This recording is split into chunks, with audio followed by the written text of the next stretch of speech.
Aim at the sun, you may not reach it, but your arrow will fly far higher than it aimed. Object on the level with yourself. कहने का मतलब दोस्तों कि उड़ान ऊंची भरिए, भले उसका संधान न हो लेकिन पंख मजबूत होंगे। जी हाँ दोस्तों, बहुत बहुत नमस्कार, सत श्री अकाल। आपका इस YouTube चैनल पे बहुत बहुत स्वागत है। आज हम लोग साइमन कमीशन, साइमन आयोग के बारे में पढ़ेंगे, चर्चा पर चर्चा करेंगे। परीक्षा में इससे बहुत सारे सवाल पूछे जाते हैं। साइमन आयोग को व्हाइट मैन कमीशन भी कहा जाता है, इसलिए कि इसमें कोई भी सदस्य भारतीय नहीं था, सभी अंग्रेज थे और अंग्रेज व्हाइट होते हैं, इसलिए इसका नाम व्हाइट मैन कमीशन कहा गया। इसका नाम, इसका वास्तविक नाम, जैसे होता है ना किसी बच्चे का नाम, कि घर का नाम कुछ और होता है, स्कूल का कुछ नाम और होता है, तो इसका वास्तविक नाम इंडियन स्टैट्यूटरी कमीशन था, लेकिन इसकी अध्यक्षता साइमन नामक व्यक्ति कर रहा था, इसलिए इसे साइमन आयोग कहा जाता है। साइमन आयोग की कहानी यह है कि साइमन आयोग हमारे संविधान में बहुत परोक्ष रूप से भूमिका रखता है। ये थोड़ी अंदर की बात है, गूढ़ बातें हैं, हम आगे बताएंगे कि आपके संविधान में कैसे परोक्ष भूमिका रखता है। साइमन आयोग को थोड़ा सा अतीत में चलते हैं। 1919 का जो मॉन्टेग्यू चेम्सफोर्ड अधिनियम था, उसमें यह बात की गई थी कि 10 साल के बाद एक आयोग गठित किया जाएगा जो इसके कार्य संचालन की पड़ताल करेगा और जरूरी संवैधानिक सुधारों की भी रूपरेखा बताएगा। उसी क्रम में साइमन कमीशन का गठन किया गया। देखिए, प्रावधान था 10 साल का, लेकिन इंग्लैंड में कंजर्वेटिव पार्टी की सरकार आ गई थी, उसने 2 साल पहले ही यह आयोग गठित कर दिया 1927 में। 8 नवंबर 1927 को इसका गठन किया गया था, जो परीक्षाओं में अक्सर पूछा जाता है। आया था यह कमीशन भारत 3 फरवरी 1928 को सबसे पहले मुंबई पहुंचा था। कहीं कहीं जगह भी पूछ लिया जाता है 3 फरवरी के साथ साथ, लेकिन इसका गठन 1927 में हुआ था।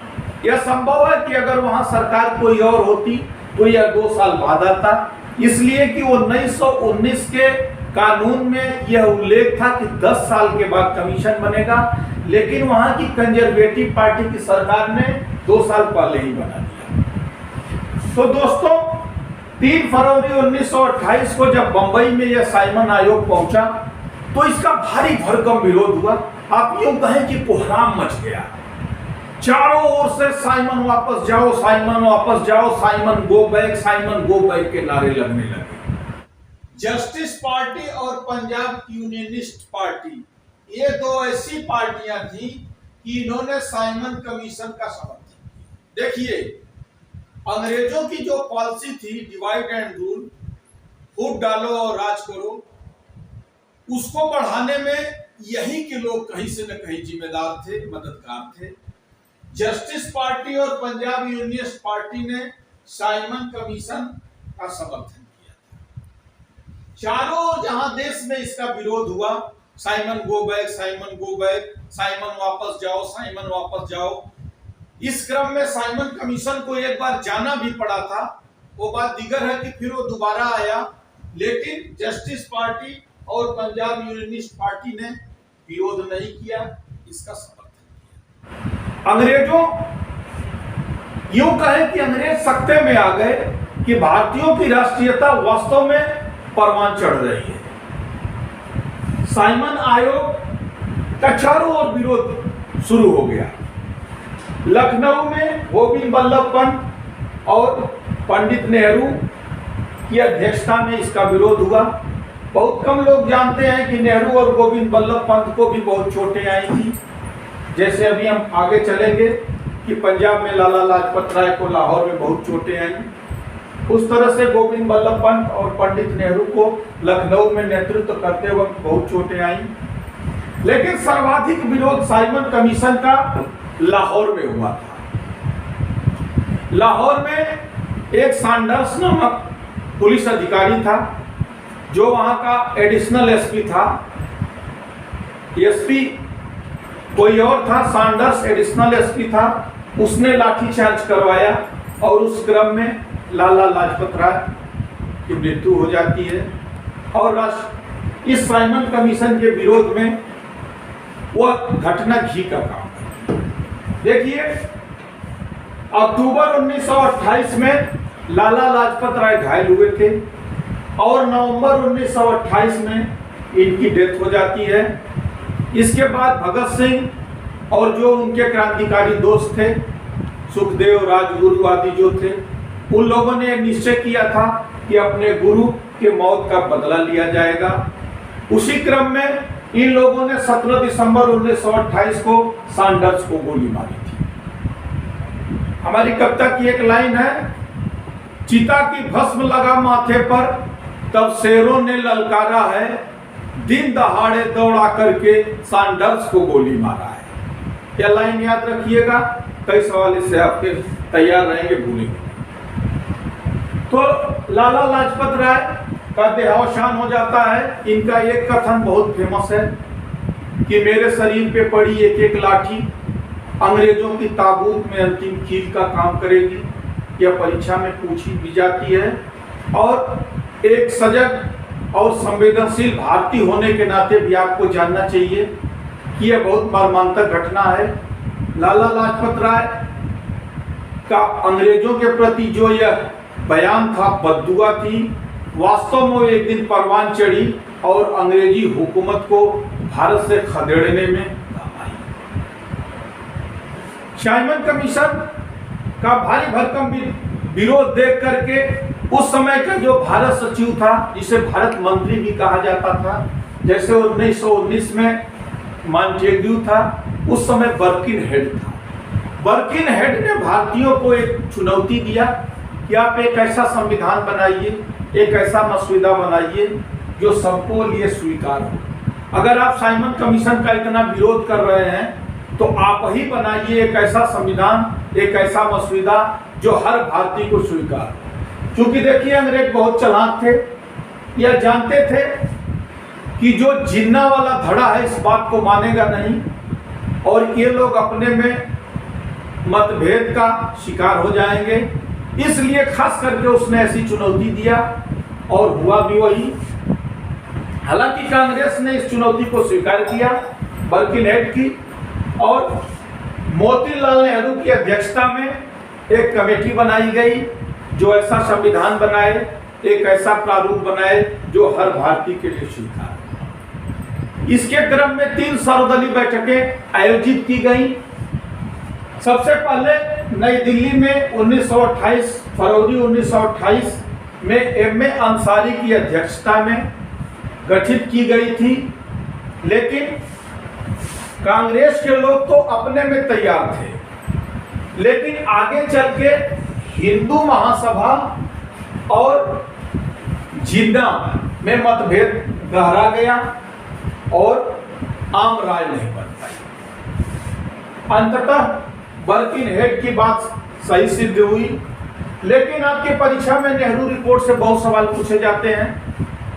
देखिए, नेहरू रिपोर्ट की खामी एक ये रही कि इसने डोमेनियन स्टेट की बात कही। डोमेनियन स्टेट का मतलब मैं बहुत जल्दी में बताता हूं। डोमेनियन स्टेट वह होता है कि महत्वपूर्ण विषयों पे अधिकार अंग्रेजों का रहेगा, बाकी चीजें हमारे अंडर में रहेंगी, उसे डिमोनियन स्टेट कहा जाता है। जैसे वित्तीय हुआ, रक्षा हुआ, है जो महत्वपूर्ण विषय हैं ये अंग्रेजों के अधीन होते और अन्य मामले में भारतीयों का हस्तक्षेप होता, तो स्वाभाविक है कि ऐसी आजादी ऐसे स्टेट का क्या मतलब है। इसलिए नेहरू रिपोर्ट का विरोध हुआ। यहां तक कि मोतीलाल नेहरू के पुत्र जो जवाहरलाल नेहरू इसमें सदस्य थे, सुभाष चंद्र बोस थे, सत्यमूर्ति जी थे, इन लोगों ने ही विरोध किया और एक संगठन बनाया, इंडिपेंडेंस फॉर इंडिया लीग। नवंबर 1928 में इंडिपेंडेंस फॉर इंडिया लीग नामक संगठन बनाया गया। इसका विरोध करने के लिए यह कमेटी जो अधिराज्य मांग रही है, डोमिनियन स्टेट मांग रही है, इसके जगह यह स्वराज्य मांगे। अभी आगे चलेंगे हम कि 1929 के लाहौर अधिवेशन में जो पूर्ण स्वराज की मांग की गई वो इसी की खुन्नस थी। और देखिए, पिता जो इसकी अध्यक्षता कर रहे हैं मोतीलाल जी, उन्हीं के पुत्र और जवाहर और सुभाष चंद्र बोस मिलकर के इंडिपेंडेंस फॉर इंडिया लीग नवंबर 1928 में गठित करते हैं। और दूसरा धड़ा इसका विरोध करने वाला जिन्ना का 14 सूत्री फार्मूला था। जिन्ना में 14 तरह की इसमें मांग की गई थी, जो स्वाभाविक है कि उसे व्यवहार में लाना बहुत कठिन था। एक बात और आपको सनद रहे कि जो जिन्ना का 14 सूत्री फार्मूला है, सबसे पहले यही इनका मुस्लिमों को लेकर के पृथकतावादी दृष्टिकोण पर निश्चित होता है। इसके पहले जिन्ना वास्तव में सचमुच देशभक्त की भाषा बोलते थे, अखंड भारत की भाषा बोलते थे, लेकिन इस 14 सूत्री फार्मूले में सबसे पहले पृथकतावादी दृष्टिकोण इनका उभर के आने लगता है। तो साइमन कमीशन के प्रत्युत्तर में, प्रतिक्रिया में नेहरू रिपोर्ट आई और नेहरू रिपोर्ट के विरोध में जिन्ना का 14 सूत्री फार्मूला आया और साइड में हम कह सकते हैं कि सुभाष चंद्र बोस और पंडित नेहरू का इंडिपेंडेंस फॉर इंडिया। तो देखिए, हम लोग यहाँ अपने में उलझते रहे और जो साइमन कमीशन की रिपोर्ट थी, जैसा बर्किनहेड जानता था कि अपने में ही डिस्टर्ब होंगे, इसी कमीशन के रिपोर्ट के आधार पे तीनों गोलमेज सम्मेलन आयोजित किए गए। गोलमेज सम्मेलन जो एक 1930 में हुआ, एक 1931 में हुआ और एक 1932 में। तीनों गोलमेज सम्मेलन जो संवैधानिक सुधारों के लेकर लंदन में आयोजित किए गए, आप जानते होंगे, उनका आधार क्या रहा? साइमन कमीशन की रिपोर्ट रही। साइमन कमीशन, आपको जान के ताज्जुब होगा कि भारत शासन अधिनियम 1935 का भी आधार बना। इसका इतना देखिए विरोध हुआ, लेकिन हम लोगों के मतभेद के चलते, भारतीयों में एका न होने के कारण यह साइमन कमीशन जो उस समय तीनों गोलमेज सम्मेलन थे, उसका तो बेस बना ही, जो 1935 का एक्ट था उसका भी आधार बना। 1935 के एक्ट पे बार बार मैं जोर इसलिए दे रहा हूं कि भारत के संविधान में इस एक्ट से सबसे ज्यादा प्रावधान लिए गए। तकरीबन 250 अनुच्छेद को हूबहू या एन केन रख लिया गया है। तो 1935 का भारत शासन अधिनियम भारतीय संविधान का खाका है, ब्लूप्रिंट कहा जाता है।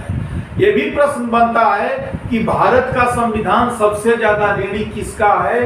तो 1935 के अधिनियम का आपका उत्तर होना चाहिए और उसका आधार यह साइमन कमीशन की रिपोर्ट बनी। हालांकि विरोध बहुत जोरदार हुआ, इसमें तनिक भी दो राय नहीं है, लेकिन यह परवान इसलिए नहीं चढ़ा कि हम लोगों में एका नहीं थी।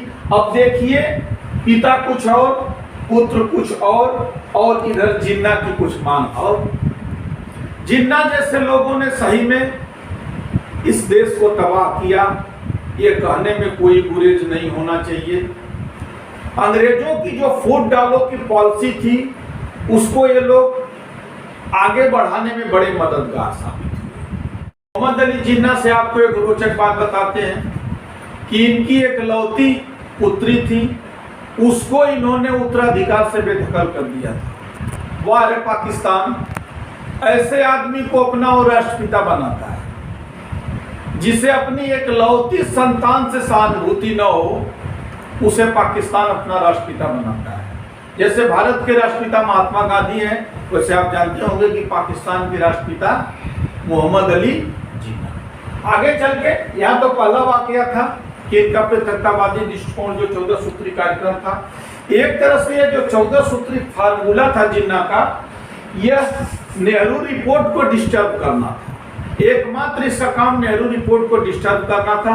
इसमें मुस्लिमों के लिए इतनी इन्होंने मांग रख ली कि उसका विरोध स्वाभाविक था। हिंदू महासभा ने दूसरी ओर ऐलान कर दिया कि हम किसी भी दशा में इसे नहीं मान सकते, इसलिए पूरे कांग्रेस में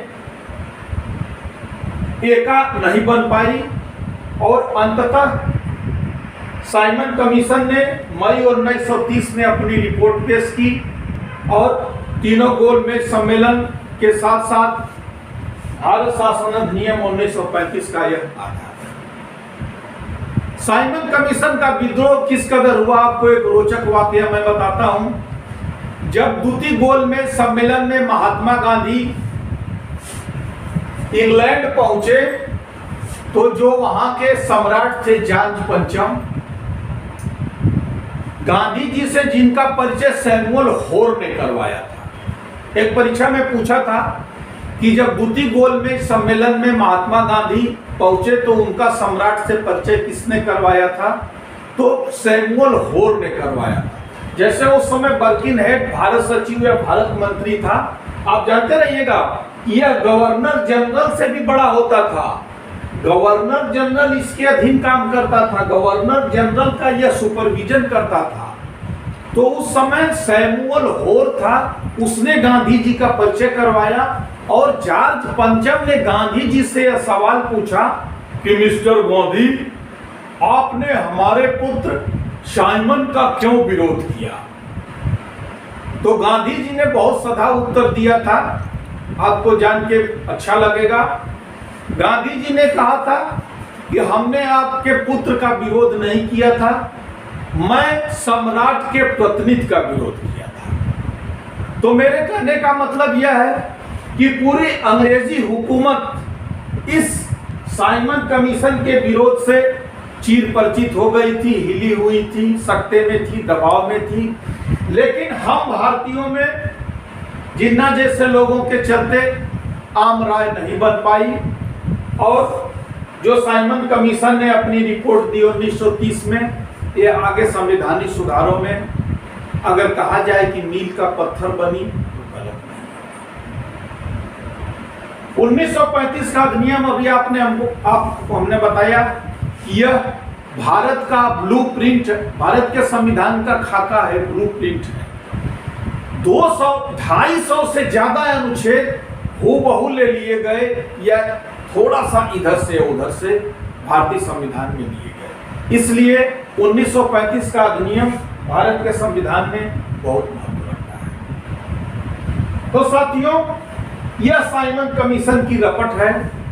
साइमन कमीशन से मैं समझता हूं कि परीक्षा में अब सवाल गलत होने की संभावना न के बराबर होगी अगर आप थोड़ा सा भाई इसे गहराई से समझने की कोशिश करेंगे। अब बारी है साथियों, जब पिछले वीडियो में हमने जो आपसे सवाल पूछा था उसका उत्तर बताने का और आज आपसे सवाल पूछने का। पिछले वीडियो में हमारा प्रश्न था कि 1942 का जो आंदोलन था भारत छोड़ो, उस नारा का लेखक कौन था। उसका लेखक यूसुफ मेहर अली जी थे। भारत छोड़ो आंदोलन नारे के लेखक यूसुफ मेहर अली थे। लेकिन अब आज का सवाल बहुत रोचक है। अगर इस सवाल का आप उत्तर दे देंगे तो यह माना जाएगा कि इस शीर्षक पे बहुत गहराई से आपने ध्यान दिया है। साइमन कमीशन में एक ऐसे सदस्य थे जो आगे चल के ब्रिटेन के प्रधानमंत्री बने।